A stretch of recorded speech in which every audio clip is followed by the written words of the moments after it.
சென்னையில பஸ் ஏறாங்க நம்ம தாய்மார்கள் எல்லாம். வீட்டுக்கு போனவங்க போ, நீதி இருக்கிற தாய்மாருக்கு சொல்றேன், பஸ்ல ஏறாங்க. இந்த பக்கம் 2 சீட் இருக்குது, அந்த பக்கம் 2 சீட் இருக்குது. பஸ்ல ஏறணும் கண்டிப்பா டிக்கெட் டிக்கெட் டிக்கெட்ன்றாங்க. நம்ம பார்த்து 3 வருஷம் உட்காந்து என்ன சேர்த்து நம்ம பார்த்து கேட்கலாம், ticket ticket ticket ticket. Mahesh மாதிரி ஓரமான ஆள், எப்ப எங்களை மாத்திரம் பார்த்து கேட்கறீங்களே டிக்கெட்டு. சகோதரர்லாம் உட்கார்ந்து இருக்கிறாங்க, அவங்கள கேட்க மாட்டீங்களா என்று கேட்டால், இல்லை இல்லை நாங்க அவங்களை கேட்க முடியாது. அவங்களை கேட்டா தமிழ்நாட்டு முதலமைச்சர் என் சீட்டை கிழிச்சு வீட்டுக்கு அனுப்பிடுவார், நான் பெண்களிடத்திலே நான் சீட்டை கேட்க மாட்டேன். அப்படி என்று பார்த்தால் வேலைக்கு போகிற அன்பு சகோதரிகளே, ஒரு மாதத்திற்கு ஏறத்தாழ உங்களுக்கு 1500 ரூபாய் இப்படி மிச்சப்படுகிறது. அதன் மூலமாக குடும்ப பொருளாதாரம் உயர்ந்து கொண்டிருக்கிறது.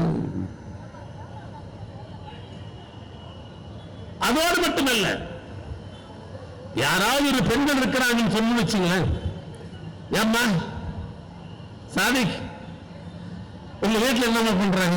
எங்க வீட்டுல ஹவுஸ் ஒய்ஃபா இருக்கிறாங்க. ஹவுஸ் ஒய்ஃப் தமிழ்ல சொல்ல மாட்டாங்க, வீட்டுல எங்க வீட்டுக்காரமா சும்மா இருக்கிறாங்கன்னு சொல்றாரு. சகோதரிகளை, எங்க வீட்டுக்காரமா வீட்டுல சும்மா இருக்கிறாங்க, இங்கிலீஷ்ல சொல்றாங்க ஹவுஸ் ஒய்ஃப். வேலைக்கு போகலையாம், வேலைக்கு வேலைக்கு போகலையாம், செக்ரட்டரியேட்டுக்கு வேலைக்கு போகலையாம், நந்தனத்தில் இருக்கிற ஸ்கூலுக்கு வேலைக்கு போகலையாம், கார்பரேஷனுக்கு வேலைக்கு போகலையாம். வீட்டில் இருக்கிற ஹவுஸ் ஒய்ஃப் வீட்டுல சும்மா இருக்கிறாங்க. சும்மா இருக்கிறாங்க. நான் கேட்கறேன், ஆண்களை கேட்கறேன், சும்மா இருக்கிறாங்க.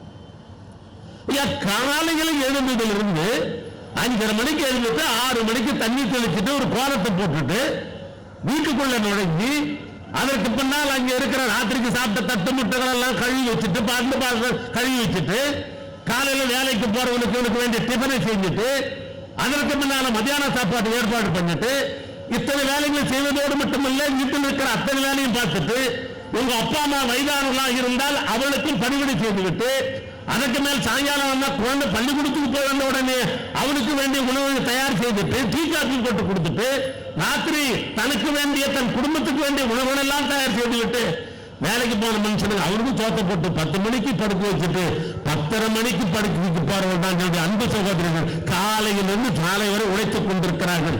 நீ சொல்ற அம்மா சும்மா இருக்கிறாங்க, அவசரம் பண்றீங்க. தமிழ்நாட்டு முதலமைச்சர் அப்படி பார்க்கவில்லை. காலையிலிருந்து மாலை வரை உழைத்துக் கொண்டிருக்கிற அந்த உழைப்புக்கு நான் தர மரியாதை தான் கலைஞர் நூற்றாண்டு விழாவை முன்னிட்டு கலைஞர் மகளிர் உரிமை தொகை என்கிற 1000 ரூபாயை வீட்டுக்கு விட்டு அனுப்பி கொண்டிருக்கிறார். அதன் மூலமாக நம்முடைய குடும்ப பொருளாதாரம் முன்னேறுகிறது.